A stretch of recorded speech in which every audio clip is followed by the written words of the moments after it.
The flight attendant's voice cut through the cabin like a blade, sharp enough for everyone to hear. "I don't care what your ticket says," Jessica snapped, her perfectly manicured finger pointing accusingly at the woman seated calmly in 3A. "This section is for paying customers, not charity cases."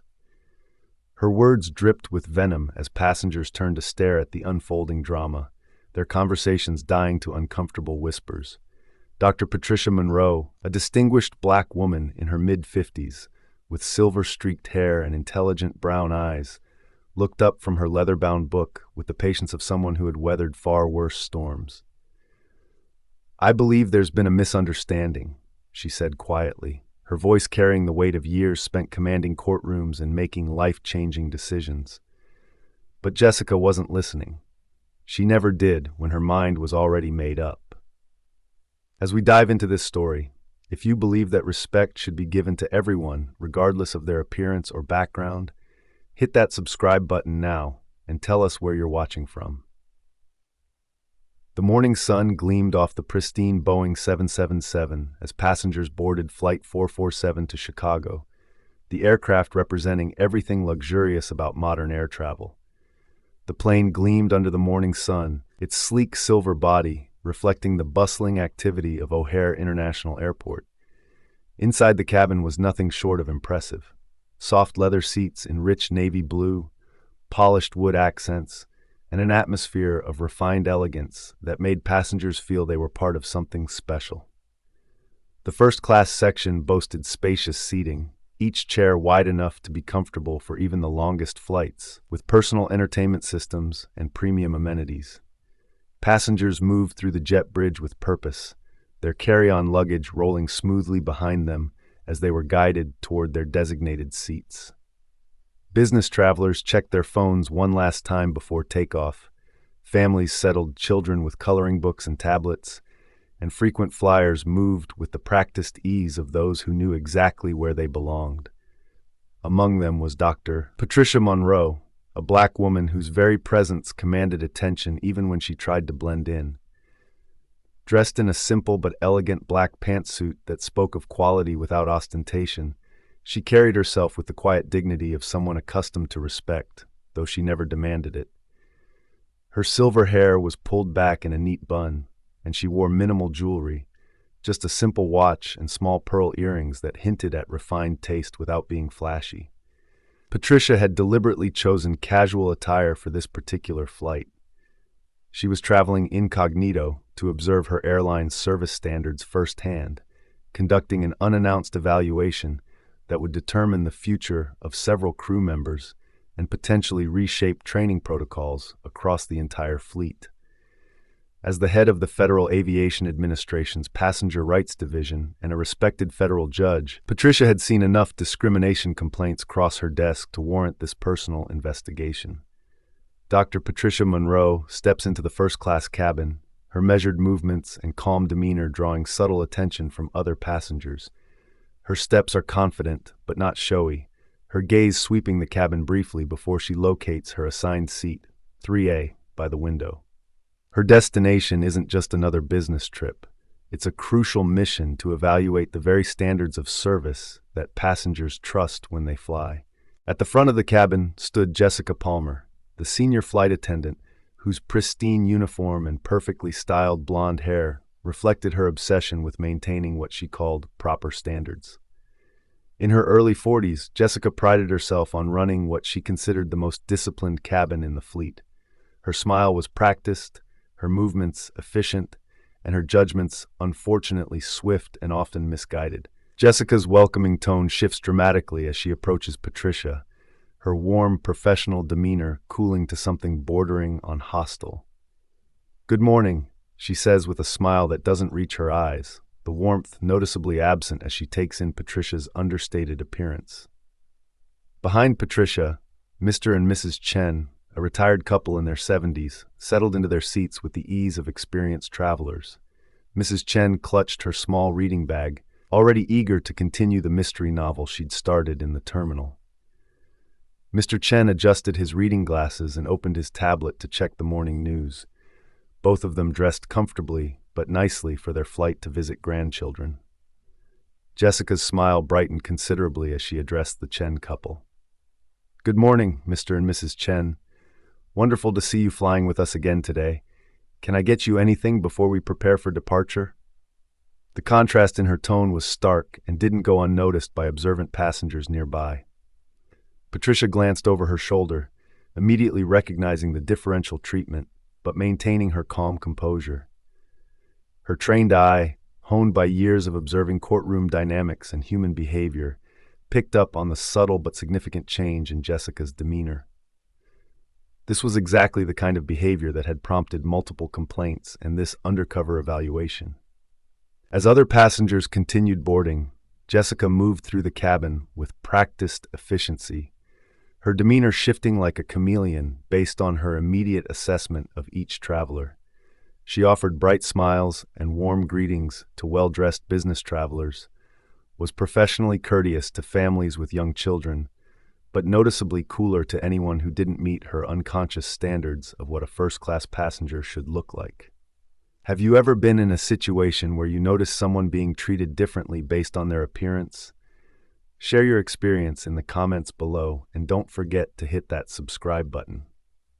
Jessica Reed, in her early 40s, carried herself with the precision of someone who believed she alone maintained order in the chaos of air travel.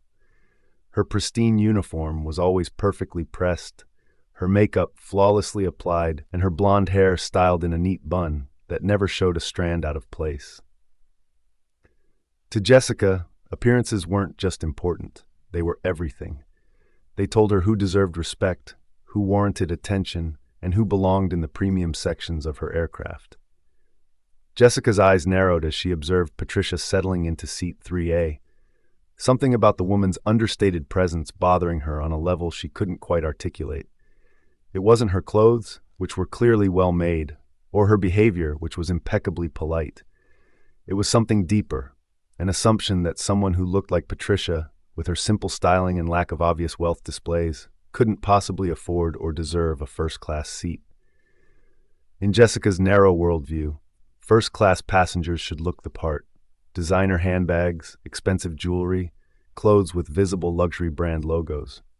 Patricia's understated elegance didn't fit the stereotype Jessica had constructed in her mind, and that made her suspicious and ultimately hostile. She approached Patricia with quick, purposeful strides, her expression shifting from professional courtesy to barely concealed irritation. "Excuse me, ma'am," she said, her tone already carrying a condescending edge that would set the tone for everything that followed. "I think you might be a bit confused about where you're supposed to be sitting." Patricia looked up from her book, a first edition copy of To Kill a Mockingbird that she'd been rereading during her flights, her expression remaining perfectly calm despite the obvious implication in Jessica's words. "I'm sorry. Is there a problem with my seat assignment?" she asked, her voice steady and professional. "Well," Jessica said, drawing out the word with exaggerated patience, "this is the first-class section, and these seats are quite expensive. I'm thinking maybe you intended to book coach, and there was some kind of computer error or mix-up with your reservation." Nearby passengers began to take notice of the exchange. A businessman in seat 2B looked up from his laptop, his eyebrows raising slightly at Jessica's tone. A young mother across the aisle glanced over while trying to settle her toddler, her expression showing surprise at the flight attendant's approach. Patricia closed her book carefully, marking her place with a leather bookmark embossed with the seal of the Federal Circuit Court. "I believe I'm in the correct seat," she replied simply, her tone remaining even despite the growing tension. Jessica's smile became more strained, her frustration beginning to show. "Ma'am, I really don't think you understand how this works.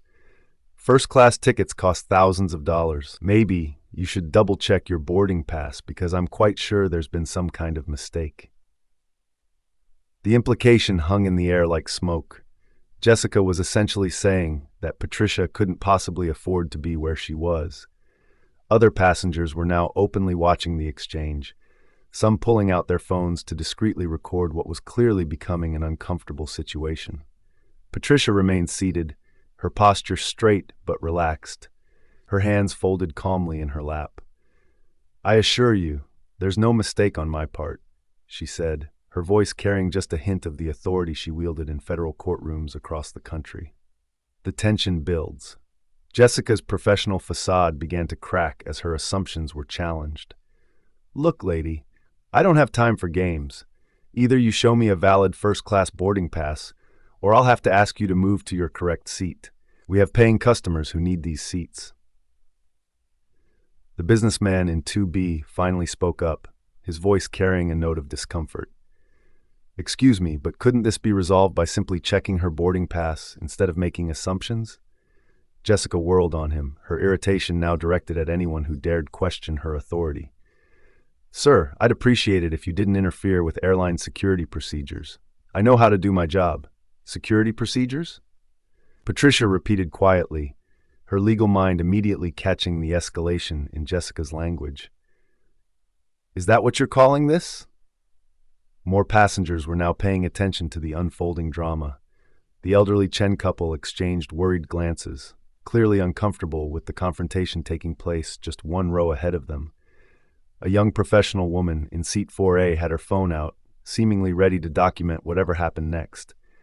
Jessica crossed her arms, her body language becoming increasingly aggressive. "Ma'am, I'm going to ask you one more time to voluntarily move to your assigned seat before I have to call the captain and potentially delay this flight for everyone." Patricia remained perfectly still, her composure unshaken by the threat. "And I'm going to tell you one more time that I am in my assigned seat. Perhaps you should check your passenger manifest before making any more accusations." "I don't need to check anything," Jessica snapped, her voice rising enough to be heard several rows back. "I can tell when someone doesn't belong in first class." The words hung in the air like a challenge, and every passenger within earshot understood exactly what Jessica was implying. The businessman shook his head in disbelief, while Mrs. Chen whispered something to her husband in Mandarin, both of them looking appalled at Jessica's behavior. Patricia finally stood, not in submission but with the quiet dignity of someone who had spent decades facing down far more intimidating opponents than a prejudiced flight attendant. "Miss," she asked, reading Jessica's name tag. "Palmer, is it? I think you need to be very careful about what you're saying and doing right now." Jessica laughed, a harsh sound that carried no humor. "Are you threatening me? Because that's something I definitely need to report to the captain." "I'm not threatening anyone," Patricia replied calmly. "I'm simply suggesting that you might want to reconsider your approach to customer service before this situation escalates beyond your ability to control it." The warning in Patricia's voice was subtle but unmistakable to anyone with experience reading between the lines. Unfortunately, Jessica was too focused on what she perceived as insubordination to recognize the danger she was walking into. What would you do if you witnessed discrimination like this on a flight? Would you speak up or stay silent? Let us know in the comments below.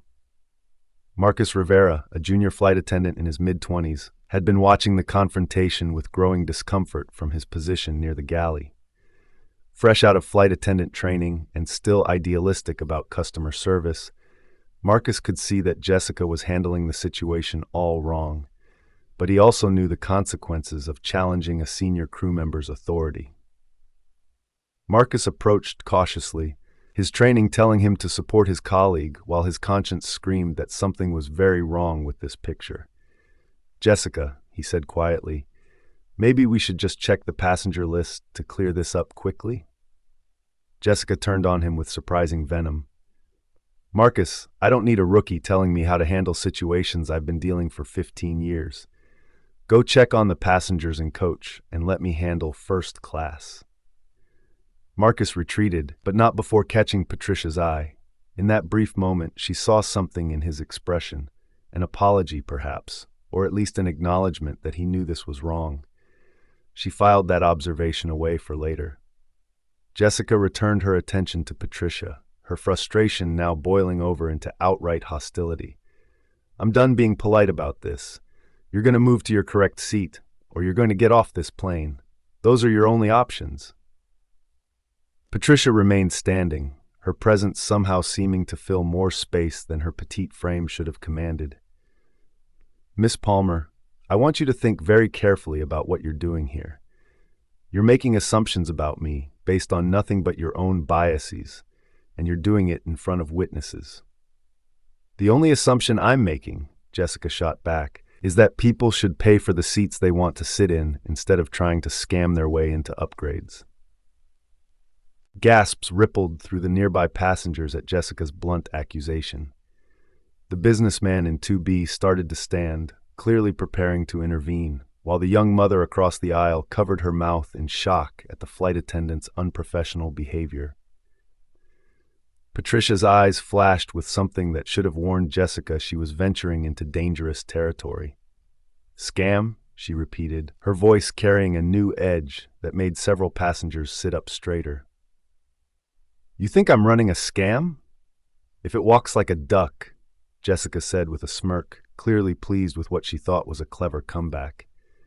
The cabin fell into an uncomfortable silence, broken only by the sound of the plane's engines warming up and the distant chatter of passengers still boarding in economy class. Everyone seemed to be holding their breath, waiting to see how this confrontation would resolve. Patricia slowly reached into her purse and pulled out her phone.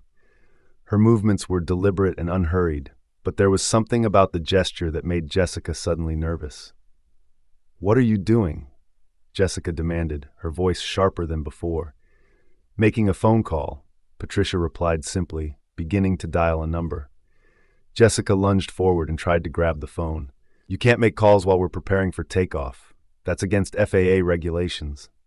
Patricia stepped back smoothly, avoiding Jessica's grasp. "Actually, I think you'll find that I know FAA regulations quite well. And I'm not calling a friend or family member. I'm calling my office." "Your office," Jessica scoffed. "What are you going to do? File a complaint? Good luck with that. The airline always backs its employees over troublemaking passengers." Patricia finished dialing and held the phone to her ear. "Hello, this is Judge Monroe. I'm going to need you to patch me through to Captain Rodriguez's direct line immediately. We have a situation that requires immediate intervention." The color began to drain from Jessica's face as the words Judge Monroe registered, but she was too committed to her course of action to back down now. "Judge? You're really going to pretend to be a judge now? This is ridiculous." Patricia lowered the phone slightly. "I'm not pretending to be anything, Miss Palmer. I am Federal Aviation Judge Patricia Monroe, and you've just accused a federal official of fraud in front of multiple witnesses." The words hit the cabin like a thunderbolt. Passengers who had been watching with curiosity now stared with wide-eyed shock. The businessman in 2B actually stood up completely, his mouth slightly open as he processed what he'd just heard. Jessica's face went through several shades of red before settling on a sickly pale color. That's impossible. You can't be... you don't look like... "Like what?" Patricia asked quietly, her voice carrying the full weight of judicial authority for the first time since the confrontation began. "What exactly don't I look like, Miss Palmer?" Jessica stammered, realizing she was about to dig herself into an even deeper hole. "I just meant, federal judges usually, they dress more. More like what you think a person with authority should dress," Patricia finished for her. "More expensive, more ostentatious, more white." The last word hung in the air like a bomb, and Jessica's face went completely white as she realized she'd been caught in exactly the kind of discriminatory behavior that could end careers and result in federal investigations. "I never said anything about race," Jessica protested weakly, but everyone in the cabin could see through her desperate attempt to backtrack. Patricia put her phone back to her ear. "Captain Rodriguez? Yes, this is Judge Monroe.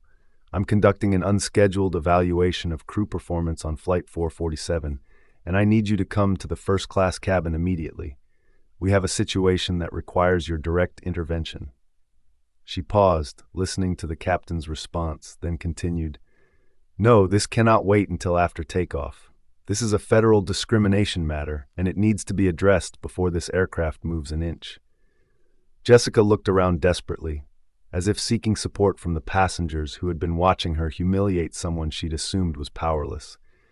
Instead, she found faces filled with disgust, disappointment, and in some cases barely contained anger at her behavior. The young mother in 4C spoke up, her voice carrying across the cabin. I recorded the whole thing. Every word you said to this woman, every assumption you made. This is exactly the kind of discrimination that needs to be exposed." Other passengers nodded in agreement, several holding up their phones to indicate they had also documented the confrontation. Jessica realized with growing horror that her career was likely over, and there was nothing she could do to take back the last 15 minutes. Marcus appeared at Patricia's side, his face flushed with embarrassment for his colleague's behavior. "Judge Monroe, I sincerely apologize for this situation. I should have intervened earlier, but Patricia held up a hand, stopping him mid-sentence. "You have nothing to apologize for, Marcus. You suggested checking the passenger manifest, which was the correct response. Your colleague chose to ignore that advice and escalate the situation instead." She turned back to Jessica, who was now visibly shaking. "Miss Palmer, you violated so many protocols and civil rights statutes in the last 15 minutes that I'm going to need several legal pads just to list them all." Heavy footsteps in the aisle announced the arrival of Captain Miguel Rodriguez, a veteran pilot with 25 years of experience and a reputation for running a tight ship. His face was grim as he approached the first-class section, clearly having been briefed on the situation during his walk from the cockpit. "Judge Monroe," he said formally, offering a respectful nod, "I apologize for this situation. I was not aware you were conducting an evaluation flight today." "That was intentional, Captain," Patricia replied. "Unannounced evaluations tend to reveal the real culture of an organization, not the performance people put on when they know they're being watched." Captain Rodriguez turned to Jessica, his expression stern. "Miss Palmer, you're relieved of duty effective immediately. Please collect your personal belongings and deplane. Security will escort you to the terminal." Jessica's composure finally cracked completely. "Captain Rodriguez, please. I didn't know she was a judge. I was just trying to maintain standards. You know how some people try to sneak into first class." "Some people?" Patricia repeated, her voice carrying the full weight of judicial inquiry. "Which people are you referring to, Miss Palmer? Please be very specific." Jessica looked around frantically, realizing that anything she said now would only make her situation worse. Tears began streaming down her face as the full implications of her actions hit her. "I have a mortgage," she whispered. "I have kids in college. Please, I can't lose this job." Patricia's expression softened slightly, showing the compassion that had made her an effective judge, but her resolve remained firm. "Then you should have thought about that before you decided to humiliate a passenger based on your personal biases and assumptions." Two airport security officers appeared at the entrance to first class, their presence making the situation official and final. Captain Rodriguez gestured toward Jessica. "Officers, please escort Miss Palmer off the aircraft. She's been terminated for discrimination and violation of company policy." As Jessica was led away, still protesting and crying, the cabin fell into an uncomfortable silence. Passengers sat stunned by what they had witnessed, many still processing the fact that they had just seen someone's career end in real time. Patricia turned to address the cabin, her voice carrying clearly to every passenger. "I want to apologize to all of you for what you just witnessed. This is not the standard of service that any airline should provide, and it's certainly not the treatment that any passenger should have to endure." The businessman from 2B stood up and began clapping, his applause quickly joined by other passengers throughout the first-class cabin. Mrs. Chen wiped tears from her eyes as she applauded, while her husband nodded approvingly. "Thank you for standing up for yourself," called out the young mother. "My daughter needs to see examples of people who won't tolerate discrimination." Patricia smiled warmly at the response, but held up her hand to quiet the applause. "The real lesson here isn't about my position or authority. It's about the fact that every person deserves to be treated with basic human dignity, regardless of their appearance, background, or perceived social status." Captain Rodriguez remained in the cabin as the situation was documented and additional crew members were called in to replace Jessica. "Judge Monroe, what additional steps need to be taken to address this incident?" Patricia considered the question carefully. "This will require a full investigation by both the airline and the FAA. I'll need statements from every witness, copies of all video recordings, and a complete review of Miss Palmer's employment history to determine if this was an isolated incident or part of a pattern. She looked around the cabin at the passengers who had witnessed the confrontation. I want to thank those of you who spoke up and documented what happened. Your willingness to get involved is what makes it possible to address discrimination when it occurs. Marcus approached hesitantly, his face still flushed with embarrassment about his colleague's behavior. Judge Monroe, I want you to know that not all of our crew members behave like Jessica. Most of us try very hard to treat every passenger with respect. Patricia studied the young man's earnest expression. I could see that you knew something was wrong, Marcus. Your suggestion to check the passenger manifest was exactly the right response. In fact, I'd like to recommend you for our Customer Service Excellence program. Marcus's face lit up with surprise and gratitude, while Captain Rodriguez made a note on his tablet about the recommendation. As the flight finally prepared for departure with a replacement crew member, Patricia settled back into her seat, her mind already working through the legal and administrative processes that would follow this incident. The captain made an announcement explaining the delay without going into specifics, and the plane finally pushed back from the gate. During the flight, several passengers approached Patricia to thank her for her handling of the situation and to share their own experiences with discrimination while traveling. The conversations were enlightening and heartbreaking, confirming Patricia's belief that this evaluation had been necessary and that significant changes were needed industry-wide. As the plane cruised at 35,000 feet, Patricia drafted the first of what would be many reports about the incident.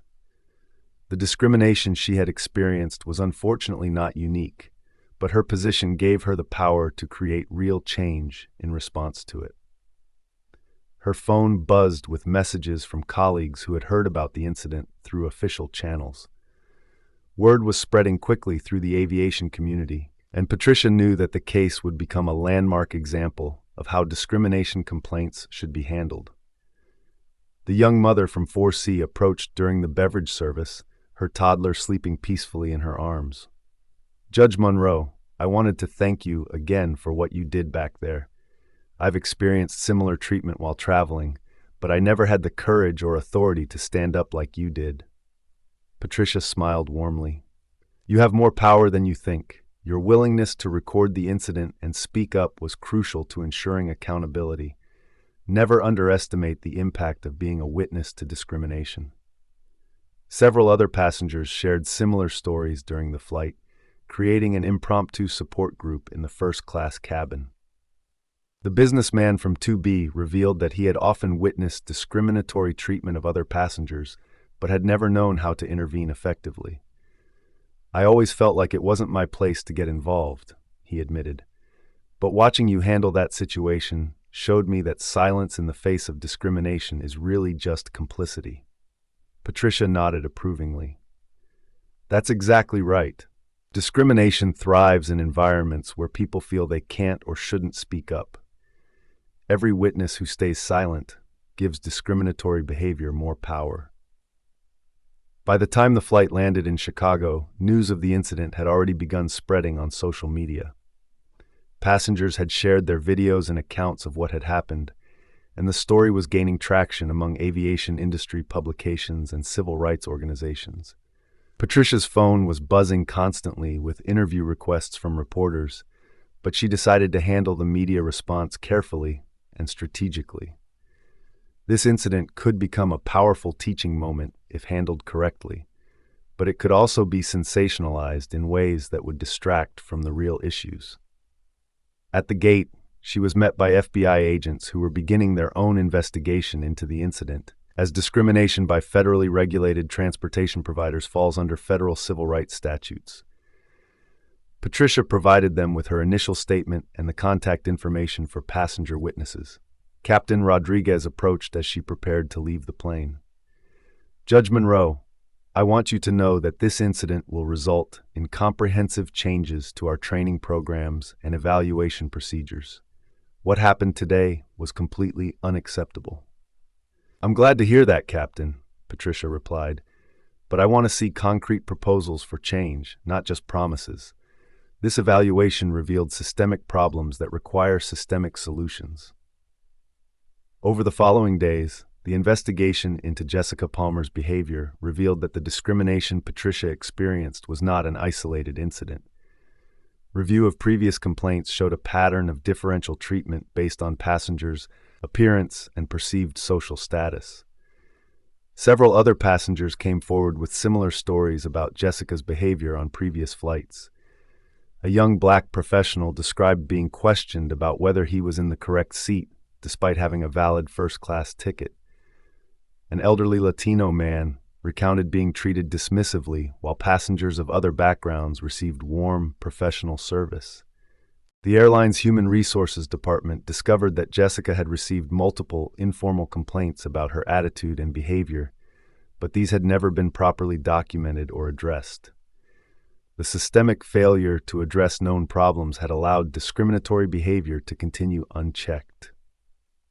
Patricia worked closely with the airline's legal department and executive team to develop new training protocols that would specifically address unconscious bias and discrimination in customer service. The training would be mandatory for all crew members and would include specific scenarios designed to help employees recognize and correct their own biased assumptions. Jessica Palmer faced both employment consequences and potential legal action as a result of her behavior. Her termination was upheld after a thorough review, and she was barred from working for the airline or any of its partners in the future. The incident also triggered an investigation by the Department of Transportation's Office of Aviation Consumer Protection, which has the authority to impose fines and other penalties on airlines that engage in discriminatory practices. Patricia testified before a congressional subcommittee about the incident and its broader implications for civil rights enforcement in the aviation industry. Her testimony helped shape new legislation requiring airlines to implement specific anti-discrimination training and reporting procedures. The incident became a case study used in business schools and diversity training programs across multiple industries. The video recordings made by passengers were used with their permission to create training materials that helped employees recognize and address their own biases. Marcus Rivera, the junior flight attendant who had suggested checking the passenger manifest, was promoted to a senior position and became an advocate for better discrimination training within the airline industry. His experience during the incident shaped his entire career approach to customer service and colleague accountability. Several passengers who witnessed the discrimination became advocates for civil rights in transportation, joining organizations that work to ensure equal treatment regardless of their background or appearance. 6 months after the incident, Patricia received a letter from Jessica Palmer. The former flight attendant had used her forced career change as an opportunity for self-reflection and had enrolled in diversity training and counseling programs to address her biases. In the letter, Jessica acknowledged the harm her behavior had caused and took full responsibility for her actions. She didn't ask for forgiveness or reinstatement, but rather expressed gratitude for the opportunity to confront and address her prejudices. Patricia was moved by the letter's sincerity and responded with information about organizations that work to combat discrimination and bias. While Jessica's behavior had been inexcusable, Patricia believed in the possibility of redemption and growth for people willing to do the hard work of changing themselves. Patricia continued conducting unannounced evaluations of airline service, though her identity was now widely known in the industry, making truly covert observations more difficult. She adapted by working with a team of diverse evaluators who could assess treatment across different demographics and flight routes. The incident on Flight 447 became a defining moment in her career, demonstrating the power of standing up to discrimination while maintaining dignity and professionalism.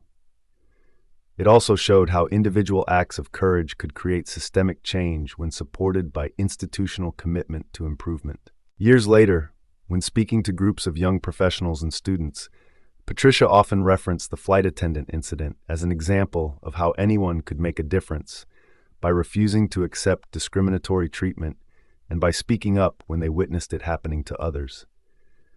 The most important thing to remember, she would tell audiences, is that respect is not a privilege to be earned based on someone's appearance or perceived status. It's a basic human right that costs nothing to give, but is priceless to receive. The changes implemented as a result of Patricia's experience extended far beyond a single airline or individual incident. The case became a benchmark for how discrimination complaints should be investigated and resolved, and the training materials developed in response were adopted by airlines, hotels, restaurants, and other service industries. The passenger videos from the flight were preserved as historical documents demonstrating both the persistence of discrimination in everyday life and the power of witnesses to create accountability. They became part of civil rights museums and educational programs designed to help people recognize and combat bias in their own communities. Most importantly, the incident demonstrated that discrimination could be challenged and overcome when people of good conscience were willing to stand up for what was right, regardless of their position or authority. The flight attendant's assumption that Patricia was powerless proved to be her biggest mistake, but the real power came not from Patricia's position as a judge, but from her refusal to accept unequal treatment and the support of witnesses who chose to document and speak out against what they saw. The story of Flight 447 became a reminder that justice doesn't always come from courtrooms or legislation, but sometimes from ordinary moments when extraordinary people choose to do what's right, even when it's difficult or uncomfortable. As Patricia often said in her speeches about the incident, the flight attendant thought she was dealing with someone who had no power to fight back. She was wrong about my position, but she was even more wrong about the idea that anyone should have to accept discrimination simply because they appear to be powerless. Real power comes from standing up for what's right, and that's something every person possesses, regardless of their title or status. The legacy of Flight 447 continues to inspire people to speak up against discrimination and to treat every person they encounter with dignity and respect that all human beings deserve. What would you do if you witnessed discrimination like this? Share your thoughts in the comments. And remember, we all have the power to stand up for what's right, regardless of our position or authority. Respect costs nothing to give, but its impact can change lives forever. If you believe everyone deserves to be treated with dignity, hit that subscribe button and share this story to help spread the message that discrimination has no place in our society.